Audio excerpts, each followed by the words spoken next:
में जितने भी मजहब हैं, किसी भी मजहब के महान पुरुष को उठा लो, उस शख्स ने अपने धर्म के महान पुरुष को पुरुष रहने ही नहीं दिया, उसने इंसानियत से निकालकर भगवान के दर्जे पर बिठा दिया।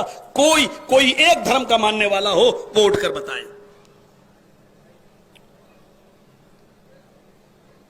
ईसा अलैहिस्सलाम इंसान थे,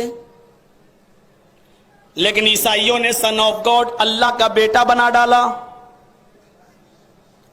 मूसा अलैहिस्सलाम इंसान थे, यहूदियों ने उनको खुदा बंदा, तौरात पढ़िए ओल्ड टेस्टामेंट, बार बार लिखा खुदा बंदा, हमारा खुदा। यहूदियों ने मूसा अलैहिस्सलाम को खुदा का दर्जा दे दिया। सिख भाइयों में आ जाओ, गुरु नानक जी इंसान थे, लेकिन आज गुरुद्वारे में चले जाओ, उन्होंने गुरु नानक के नाम के आगे, गुरु नानक के नाम के आगे लिख दिया नानक भगवान। इंसान रहने ही नहीं दिया। जैनियों में आ जाओ, जैनियों के मंदिर में जाओ तो आप देखेंगे महावीर भगवान। गौतम बुद्ध के मंदिर में चले जाओ, हमें इंडिया में तो कोई मंदिर नहीं मिला। नेपाल में है लुम्बिनी में, वो मैं देखा हूं, गया हूं, मेरे साथियों ने मुझे लुम्बिनी में जब प्रोग्राम था तो दिखाया। आज भी गौतम बुद्ध की बड़ी मूर्ति है और नीचे लिखा हुआ है बुद्ध भगवान। हिंदू भाइयों ने रामचंद्र जी को इंसानियत के दर्जे से निकाल दिया, जबकि वाल्मीकि रामायण में आज तक उनको मर्यादा पुरुषोत्तम कहा गया है। पुरुषोत्तम, सबसे उत्तम इंसान, पुरुष उत्तम, मिला के पढ़ेंगे तो पढ़ा जाएगा पुरुषोत्तम। वाल्मीकि रामायण में आज भी उनको पुरुषोत्तम लिखा गया है, महान पुरुषोत्तम, यानी सबसे बड़ा इंसान, लेकिन पुरुष लिखा हुआ है। हिंदू भाइयों ने भी उनको इंसानियत से निकालकर भगवान के दर्जे में बिठा दिया। वाल्मीकि रामायण के मुताबिक सुप्रीम कोर्ट का एक्स जज काटजू चीख चीख कर कहता है कि रामचंद्र जी भगवान नहीं थे, इंसान थे। वाल्मीकि रामायण में उनको इंसान लिखा हुआ है। 2000 साल के बाद वाल्मीकि रामायण की जगह पर रामचरितमानस लिखी गई, 2000 साल के बाद। और गौर करो कि वो रामायण कहां लिखी गई, वो रामायण अयोध्या में लिखी गई, और रामायण के आखिरी पन्ने बाबरी मस्जिद के सहन पर बैठकर तुलसीदास जी ने रामायण के उन आखिरी पन्नों को उसमें लिखा है। कितना भाईचारा था, मस्जिद में रामायण लिखी जाती थी। मेरे प्यारे साथियों, मुसलमान कितना प्यार करते थे उस जमाने में। और रामचंद्र जी की सीरत लिखने वाले तुलसीदास जी ने इतनी मोटी रामायण लिखी, रामायण शुरू से लेके आखिर तक पढ़ जाओ, बाबरी मस्जिद की सहन पर बैठकर रामायण के आखिरी पन्ने लिख रहे हैं, लेकिन पूरी रामायण में ये नहीं लिख रहे हैं कि बाबर ने तोड़कर इसको मंदिर को मस्जिद बनवाया था। पूरी रामायण में रामचंद्र जी ने बाबर का वर्णन नहीं किया और जिक्र नहीं किया। वाल्मीकि रामायण पढ़ जाइए और रामचरितमानस पढ़ जाइए मेरे भाइयों। इसके बाद ऋग्वेद, अथर्ववेद, सामवेद, यजुर्वेद, फिर आ जाइए आप पुराणों में, भागवत पुराण, कल्की पुराण, भविष्य पुराण, मत्स्य पुराण, शिव पुराण, ये 18 पुराण। फिर उपनिषदों में आ जाइए, इन किताबों को पढ़ेंगे तो आंखें खुल जाएंगी। हिंदू मुस्लिम कितना भाईचारा था, कितनी एकता थी, कितनी एक और अखंड। हिंदू को दर्द होता था तो उसका की तकलीफ मुसलमान अपने दिल में महसूस करते थे, और मुसलमान को तकलीफ पहुंचती थी तो हिंदू उसका दर्द अपने दिल में महसूस करता था।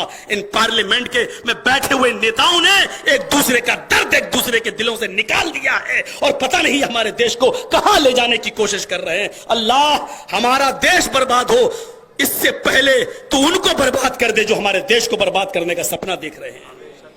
कोई एक धर्म ऐसा बताओ जिस धर्म के अंदर महान पुरुष आया हो और वो इंसान हो। इंसानियत से निकालकर भगवान का दर्जा दे दिया गया। अगर कोई मजहब आज भी ऐसा मौजूद है जिसमें अपने यहां आए हुए नबी और पैगंबर को उसने अल्लाह का, भगवान का दर्जा नहीं दिया, इंसान को इंसानी के दर्जे में रहने दिया, तो वो सिर्फ इस्लाम है और उसके मानने वाले मुसलमान हैं जिन्होंने अपने नबी को अल्लाह का दर्जा नहीं दिया। आज भी नमाज में अगर पढ़ते हैं, अत्तहियात में बैठकर तो यही पढ़ते हैं, अशहदु अन्ना मुहम्मदन अब्दुहु व रसूलुहु।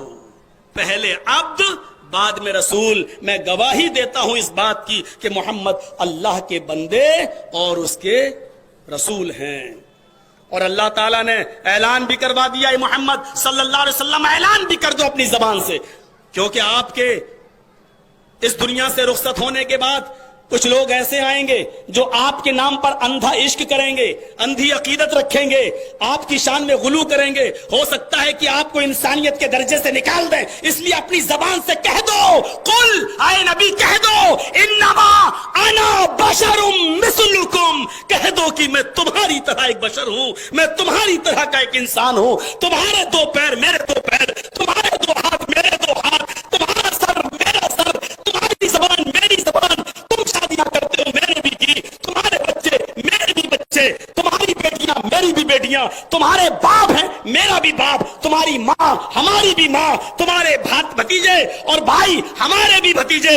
ये तमाम चीजें हमारे पास, तुम्हें खुशियां पहुंचती हैं, हमें भी खुशियां पहुंची, तुम्हें दुख दर्द होता है, बीमारी पहुंचती, हम भी इन चीजों से गुजरते हैं। हम में और तुम में इंसान होने के एतबार से कोई फर्क नहीं है। फर्क है तो मकाम का है, दर्जे का है, अजमत का है। और उस मकाम और अजमत ने आपको इंसान होने के बावजूद इतना ऊंचा बना दिया, इतना ऊंचा बना दिया, इतना ऊंचा बना दिया कि मौलवी जर्जीस इस कुर्सी पर, जमाते गुरब अहले हदीस के इस कुर्सी पर बैठकर बांग के तोहला ऐलान करता है कि अगर कायनात में सबसे अजीम कोई हस्ती है तो अल्लाह, अल्लाह, अल्लाह, और अल्लाह के बाद अगर किसी को दूसरा मकाम दिया जा सकता है, किसी को दूसरा दर्जा दिया जा सकता है, तो वो हस्ती है सिर्फ जनाब मोहम्मद रसूलुल्लाह सल्लल्लाहु अलैहि वसल्लम की। मेरे भाइयों, ये है जिसने इंसान भी माना और अजमत मोहम्मद का, अजमत रसूल का इकरार भी किया। मेरे प्यारे साथियों, यही सही अकीदा, सही मनहज है मोहम्मद रसूलुल्लाह की शान में। इंसानियत से हमने नहीं निकाला, अगर इंसानियत से निकाल दिया होता तो आज मस्जिदों में 2 रकात नमाज के नमाजी भी ना रहते, सब अल्लाह के रसूल से ही मांग लेते और कहते आप ही हमारे लिए सब कुछ हैं, आप ही हमें बख्शवाएं, आप ही जन्नत है। और अल्लाहुम्मा ग़फ़िरली कोई नहीं कहता, फिर तो ये कहता मोहम्मद फ़ग़फ़िरली, अय अल्लाह के रसूल मुझे बख्श दो, फिर कोई नहीं कहता, क्योंकि हमने, अल्लाह ताला ने मोहम्मद रसूलुल्लाह को आज भी इंसान के दर्जे में, और इस्लाम ही एक ऐसा मजहब है जिसने मोहम्मद रसूलुल्लाह को देवी देवता और भगवान का दर्जा नहीं दिया।